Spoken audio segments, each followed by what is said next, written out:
ఈ సాంగ్ వినగానే నాకు కాన్సెప్ట్ గుర్తొచ్చింది. ఏంటో తెలుసా? 0, 1తో స్టార్ట్ చేసి ప్రతి నెంబర్కి దాని ముందున్న నెంబర్తో యాడ్ చేసుకుంటూ వెళ్తే మనకు ఒక సీక్వెన్స్ వస్తుంది. ఆ సీక్వెన్స్ని ఫెబొనాకీ సీక్వెన్స్ అంటారు. దీన్ని మీరు స్కూల్లో చదువుకునే ఉంటారు. దీన్ని గ్రాఫ్ గీస్తే ఇది ఒక స్పైరల్ షేప్లో ఉన్నట్టు మీకు అనిపిస్తుంది. ఈ కాన్సెప్ట్ని టెంపుల్ కన్స్ట్రక్షన్స్లో, ఆర్ట్లో, మ్యాథమెటిక్స్లో, టెలిస్కోప్స్లో, ఆఖరికి నేచర్లో కూడా మీరు చూడొచ్చు. ఈ స్టడీ ఆఫ్ స్పైరల్స్ని hundreds of years back Pingala అనే వ్యక్తి చేశారు.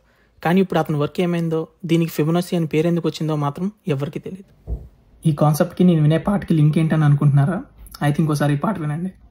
సౌరాష్ట్ర సుందరం సౌమనాథేశ్వరం శ్రీశైల మందిరం శ్రీ మల్లికార్జునం ఉజ్జయినిపుర మహాకాళేశ్వరం వైద్యనాథేశ్వరం మహాభీమేశ్వరం అమరలింగేశ్వరం రామలింగేశ్వరం కాశీ విశ్వేశ్వరం పరం కృష్ణేశ్వరం త్ర్యంబకాధీశ్వరం నాగలింగేశ్వరం శ్రీ కేదారలింగేశ్వరం.